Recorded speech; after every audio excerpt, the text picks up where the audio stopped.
Hi friends, welcome back my channel. ನಾನು ನಿಮ್ಮ ಪ್ರೀತಿಯ ಭವ್ಯ. ಎಲ್ಲರೂ ಹೇಗಿದ್ದೀರಿ? ನಾನಂತೂ ತುಂಬ ಚೆನ್ನಾಗಿದ್ದೀನಿ. ಇವತ್ತಿನ ವಿಡಿಯೋದಲ್ಲಿ ತುಂಬ ಸುಲಭವಾಗಿ ಮನೆಯಲ್ಲೇ ಕೋಡ್ಬಳೆ ಮಾಡೋದು ಯಾವ ರೀತಿ ಅಂತ ನೋಡ್ಕೊಳ್ಳೋಣ ಬನ್ನಿ. ತುಂಬಾ ಸಿಂಪಲ್ಲಾಗಿ ಈಸಿಯಾಗಿ ಮಾಡ್ಕೋಬೋದು. ಬನ್ನಿ ಹಾಗಾದರೆ ಯಾವ ರೀತಿ ಮಾಡೋದು ಅಂತ ತಿಳ್ಕೊಳ್ಳೋಣ. ಅದಕ್ಕೂ ಮುಂಚೆ ನನ್ನ ಚಾನಲ್ನ ಸಬ್ಸ್ಕ್ರೈಬ್ ಮಾಡದೆ ನೋಡ್ತಾ ಇರೋರು ಪ್ಲೀಸ್ ಸಬ್ಸ್ಕ್ರೈಬ್ ಮಾಡ್ಕೊಳ್ಳಿ. ಹಾಗೆ ಪಕ್ಕದಲ್ಲಿರುವ ಬೆಲ್ಲೈಕನ್ನ ಪ್ರೆಸ್ ಮಾಡಿ. ಇದರಿಂದ ನಾನು ಇನ್ನು ಮುಂದೆ ಮಾಡೋ ಎಲ್ಲ ವಿಡಿಯೋ ನೋಟಿಫಿಕೇಷನ್ ನಿಮ್ಮವರೆಗೂ ತಲುಪುತ್ತೆ. ಹಾಗಾದರೆ ಬನ್ನಿ ಈಗ ಮಾಡೋ ವಿಧಾನ ನೋಡ್ಕೊಳ್ಳೋಣ. ಮೊದಲಿಗೆ 1 ಕಪ್ನಷ್ಟು ಅಕ್ಕಿ ಹಿಟ್ಟು ತೊಗೊಂಡಿದ್ದೀನಿ, 1/4 ಕಪ್ನಷ್ಟು ಮೈದಾ ಹಿಟ್ಟು ತೊಗೊಂಡಿದ್ದೀನಿ, 1/4 ಕಪ್ನಷ್ಟು ಕಡಲೆಪಪ್ಪು ತೊಗೊಂಡಿದ್ದೀನಿ, ಜೊತೆಗೆ ಒಂದು ಅರ್ಧ ಟೇಬಲ್ ಸ್ಪೂನಷ್ಟು ಓಂ ಕಾಳನ್ನ ತೊಗೊಂಡಿದ್ದೀನಿ. ಇದ್ರ ಜೊತೆಗೆ ರುಚಿಗೆ ತಕ್ಕಷ್ಟು ಉಪ್ಪು, ರುಚಿಗೆ ತಕ್ಕಷ್ಟು ಖಾರ ತೊಗೊಂಡಿದ್ದೀನಿ. ಬನ್ನಿ ಈಗ ಮಾಡೋ ವಿಧಾನ ನೋಡ್ಕೊಳ್ಳೋಣ. ಮೊದಲಿಗೆ ಕಡಲೆಪಪ್ಪನ್ನ ನೀಟಾಗಿ ಮಿಕ್ಸಿ ಮಾಡಿಕೊಂಡು ಇಟ್ಕೋಬೇಕಾಗುತ್ತೆ, ಪೌಡರ್ ಮಾಡಿಕೊಂಡು.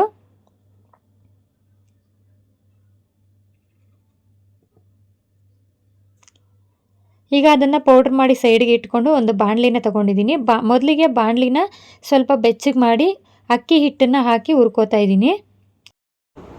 ಸುಮ್ಮನೆ ಬೆಚ್ಚಗಾದರೆ ಸಾಕು, ಜಾಸ್ತಿ ಏನು ಹುರಿಯೋ ಅವಶ್ಯಕತೆ ಇಲ್ಲ. ಹಿಟ್ಟು ತಣ್ಣಗಿದ್ದರೆ ಕೋಡ್ಬಳೆ ಚೆನ್ನಾಗಿ ಬರಲ್ಲ, ಆದ್ದರಿಂದ ಹಿಟ್ಟು ಬೆಚ್ಚಗಾಗೋವರೆಗೂ ಹುರ್ಕೊಂಡ್ರೆ ಸಾಕು. ಇದ್ರ ಜೊತೆಗೆ ಈಗ 3/4 ಕಪ್ನಷ್ಟು ಮೈದಾ ಹಿಟ್ಟನ್ನ ಸೇರಿಸ್ಕೊಂಡಿದ್ದೀನಿ. ಇದಿಷ್ಟನ್ನು ಚೆನ್ನಾಗಿ ಲೋ ಫ್ಲೇಮಲ್ಲಿ ಇಟ್ಕೊಂಡು ಜಸ್ಟ್ ಬೆಚ್ಚಗಾದರೆ ಸಾಕು. ಕೈ ಮುಟ್ಟಿದ್ರೆ ನಮಗೆ ಗೊತ್ತಾಗಬೇಕು ಹಿಟ್ಟು ಅನ್ನೋದು ಬಿಸಿ ಆಗಿದೆ ಅಂತ. ಈಗ ಆಫ್ ಮಾಡಿಕೊಂಡು ಈಗ ಇದರೊಳಗಡೆ ಬೇಕಾಗಿರುವಂಥ ಪದಾರ್ಥಗಳನ್ನು ಸೇರಿಸ್ಕೊಳ್ಳೋಣ. ನಾನಿಲ್ಲಿ ಕಡಲೆ ಬೀಜ ಮತ್ತು ಕಡಲೆಪಪ್ಪನ್ನ ಪೌಡರ್ ಮಾಡ್ಕೊಂಡಿದ್ದೀನಿ. ಇದನ್ನೀಗ ಆ್ಯಡ್ ಮಾಡ್ಕೋತಾ ಇದ್ದೀನಿ.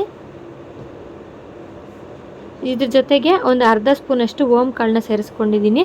ಓಂ ಕಾಳನ್ನ ಸೇರಿಸೋದ್ರಿಂದ ಎಣ್ಣೆಯಲ್ಲಿ ಕರಿಯೋ ಪದಾರ್ಥ ಆಗಿರೋದ್ರಿಂದ ಅಜೀರ್ಣ ಆಗೋದಿಲ್ಲ. ಅದಕ್ಕೆ ಸ್ವಲ್ಪ ಓಂ ಕಾಳನ್ನ ಹಾಕ್ಕೊಂಡಿದ್ದೀನಿ, ಜಸ್ಟ್ ಫ್ಲೇವರ್ಗೋಸ್ಕರ ಮತ್ತು ಹೆಲ್ತ್ಗೂ ಒಳ್ಳೆಯದು ಅಂತ. ಇದ್ರ ಜೊತೆಗೆ ಈಗ ರುಚಿಗೆ ತಕ್ಕಷ್ಟು ಉಪ್ಪು, ಒಂದು ಅರ್ಧ ಸ್ಪೂನಷ್ಟು ಚಿಲ್ಲಿ ಪೌಡರ್ನ ಸೇರಿಸ್ಕೊಂಡಿದ್ದೀನಿ. ನಿಮಗೆ ಎಷ್ಟು ಬೇಕೋ ಅಷ್ಟು ನೋಡಿಕೊಂಡು ಉಪ್ಪು ಖಾರನ ಸೇರಿಸ್ಕೊಳ್ಳಿ. ಇದ್ರ ಜೊತೆಗೆ ಒಂದು ಸ್ವಲ್ಪ ಕರಿಬೇವನ್ನ ಪೌಡರ್ ಮಾಡಿ ಸೇರಿಸ್ಕೊಂಡಿದ್ದೀನಿ. ಹಸಿ ಕರಿಬೇವಿದ್ದರೆ ಕಟ್ ಮಾಡಿ ಸೇರಿಸ್ಕೋಬೋದು. ನಾನಿಲ್ಲಿ ಒಣ ಕರಿಬೇವಿನ ಸೊಪ್ಪನ್ನೇ ಹಾಕ್ಕೊಂಡಿದ್ದೀನಿ. ಇದಿಷ್ಟನ್ನು ಚೆನ್ನಾಗಿ ಮಿಕ್ಸ್ ಮಾಡಿಕೊಂಡು ಈಗ ಕಾದಿರುವಂಥ ಒಂದು 2 ಟೇಬಲ್ ಸ್ಪೂನಷ್ಟು ಎಣ್ಣೆನ ಸೇರಿಸ್ಕೊಂಡಿದ್ದೀನಿ. ಈಗ ಈ ಎಣ್ಣೆ ಜೊತೆ ಈ ಹಿಟ್ಟನ್ನು ಚೆನ್ನಾಗಿ ಮಿಕ್ಸ್ ಮಾಡ್ಕೋಬೇಕಾಗುತ್ತೆ.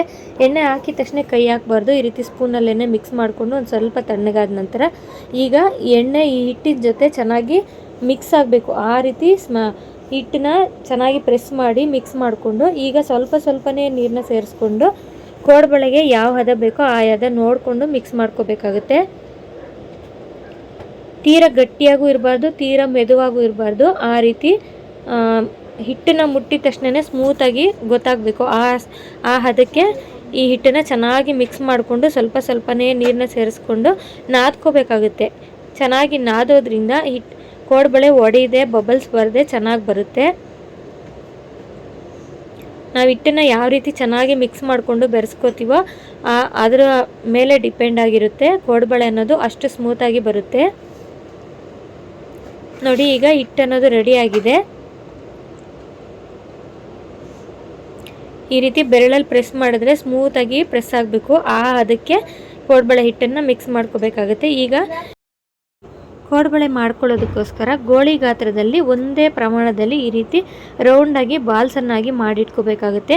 ಈ ರೀತಿ ಮಾಡ್ಕೊಂಡೋದ್ರಿಂದ ಬೇಗನೆ ಕೋಡ್ಬಳೆ ಮಾಡ್ಕೊಳ್ಳೋದಕ್ಕೆ ಈಸಿ ಆಗುತ್ತೆ. ಮೊದಲಿಗೆ ನಮ್ಗೆ ಎಷ್ಟು ಬೇಕೋ ಅಷ್ಟು ಈ ರೀತಿ ಬಾಲ್ಸ್ನ ಮಾಡಿ ಪಕ್ಕಕ್ಕೆ ಇಟ್ಕೊಂಡು ಇನ್ನು ಉಳಿದಿರೋ ಹಿಟ್ಟನ್ನು ಗಾಳಿಗೆ ಬಿಡದೆ ಇದರ ಮೇಲೆ ಒಂದು ಮುಚ್ಚಳ ಅಥವಾ ಒಂದು ಬಟ್ಟೆನ ಮುಚ್ಚಿಟ್ರೆ ಹಿಟ್ಟು ಅನ್ನೋದು ಸ್ಮೂತಾಗಿ ಹಾಗೆ ಇರುತ್ತೆ. ಈಗ ನಾನು ಒಂದು ಸ್ವಲ್ಪ ಗೋಳಿ ಗಾತ್ರದ ಉಂಡೆಗಳನ್ನಾಗಿ ಮಾಡಿಟ್ಕೊಂಡಿದ್ದೀನಿ. ಈಗ ಒಂದೊಂದಾಗಿ ಕೋಡ್ಬಳೆಯನ್ನು ಆಕಾರಕ್ಕೆ ಮಾಡ್ಕೊಳ್ಳೋಣ. ಒಂದು ತಟ್ಟೆ ಅಥವಾ ಚಪಾತಿ ಮಣೆ ಮೇಲೆ ಈ ರೀತಿ ಮಾಡ್ಕೋಬೇಕು.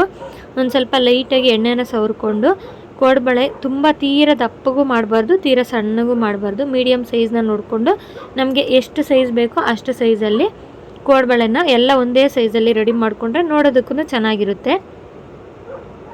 ಎಲ್ಲ ಒಂದೇ ಸೈಜಲ್ಲಿ ಕೋಡ್ಬಳೆ ಆಕಾರನ ಮಾಡ್ಕೊಳ್ಳೋದ್ರಿಂದ ಬೇಯೋವಾಗೂ ಕರೆಕ್ಟಾಗಿ ಬೇಯುತ್ತೆ. ನೋಡಿ, ನಾನು ಈ ಸೈಜಲ್ಲಿ ಮಾಡ್ಕೋತಾ ಇದ್ದೀನಿ.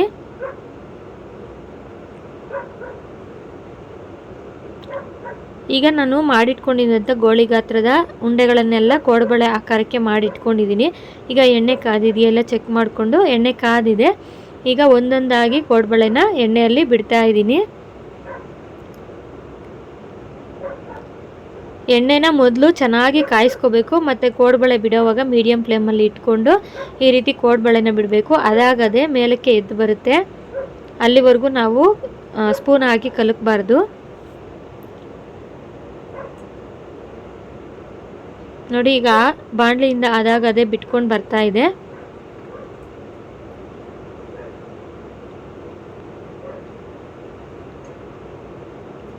ಈಗ ಎರಡೂ ಕಡೆ ಮೀಡಿಯಂ ಫ್ಲೇಮಲ್ಲಿ ಗೋಲ್ಡನ್ ಕಲರ್ ಚೇಂಜ್ ಆಗೋವರೆಗೂ ಕೋಡ್ಬಳೆನ ಕರ್ಕೋಬೇಕಾಗುತ್ತೆ.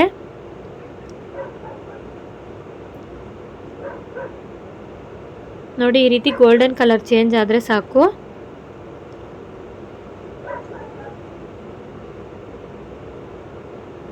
ಈಗ ನಾನು ಒಂದು ಪ್ಲೇಟ್ಗೆ ತೆಗೆದಿಟ್ಕೋತಾ ಇದ್ದೀನಿ.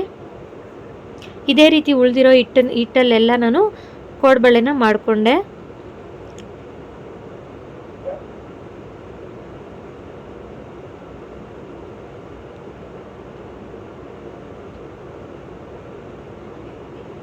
ತುಂಬ ಈಸಿ ಫ್ರೆಂಡ್ಸ್. ಆರಾಮಾಗಿ ಮನೆಯಲ್ಲಿ ಏನಾದರೂ ಫಂಕ್ಷನ್ ಇದ್ದರೆ, ಮನೆಯಲ್ಲಿ ಮಕ್ಕಳಿಗೆ ಕುರುಕುಲು ತಿಂಡಿ ಹೊರಗಡೆಯಿಂದ ತಂದು ಕೊಡೋ ಬದಲು ಈ ರೀತಿ ಮನೆಯಲ್ಲೇ ಮಾಡಿಕೊಟ್ರೆ ಮಕ್ಕಳನ್ನು ತುಂಬ ಇಷ್ಟಪಟ್ಟು ತಿಂತಾರೆ. ಈವ್ನಿಂಗ್ ಟೈಮ್ ಸ್ನ್ಯಾಕ್ಸ್ ಆಗಿನೂ ತಿನ್ಬೋದು. ನೋಡಿದ್ರಲ್ಲ ಫ್ರೆಂಡ್ಸ್, ಎಷ್ಟು ಈಸಿಯಾಗಿ ಮನೆಯಲ್ಲೇ ಕೋಡ್ಬಳೆ ಮಾಡ್ಕೋಬೋದು ಅಂತ. ಐ ಹೋಪ್ ಈ ವಿಡಿಯೋ ನಿಮಗೆಲ್ಲ ಇಷ್ಟ ಆಗಿದೆ ಅಂತ ತಿಳ್ಕೊಂಡಿದ್ದೀನಿ. ಇಷ್ಟ ಆಗಿದರೆ ನನ್ನ ಚಾನಲ್ನ ಸಬ್ಸ್ಕ್ರೈಬ್ ಮಾಡಿ, ಲೈಕ್ ಮಾಡಿ, ಶೇರ್ ಮಾಡಿ. ನಿಮ್ಮ ಅನಿಸಿಕೆಗಳನ್ನು ತಪ್ಪದೇ ಕಮೆಂಟ್ ರೂಪದಲ್ಲಿ ತಿಳಿಸಿ.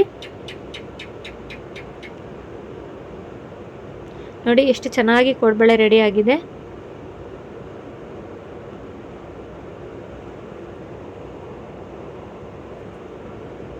ಫೈನಲ್ ಆಗಿ ನಾನು ಮಾಡಿರೋ ಕೋಡ್ಬಳೆ ಈ ರೀತಿ ಬಂದಿದೆ ಫ್ರೆಂಡ್ಸ್. ವಿಡಿಯೋನ ಕೊನೆವರೆಗೂ ನೋಡಿದ್ದಕ್ಕಾಗಿ ಎಲ್ಲರಿಗೂ ನನ್ನ ಧನ್ಯವಾದಗಳು. ನೀವು ಮನೆಯಲ್ಲಿ ಟ್ರೈ ಮಾಡಿ ತಪ್ಪದೆ ನನಗೆ ಕಮೆಂಟ್ ಮಾಡಿ ತಿಳಿಸಿ.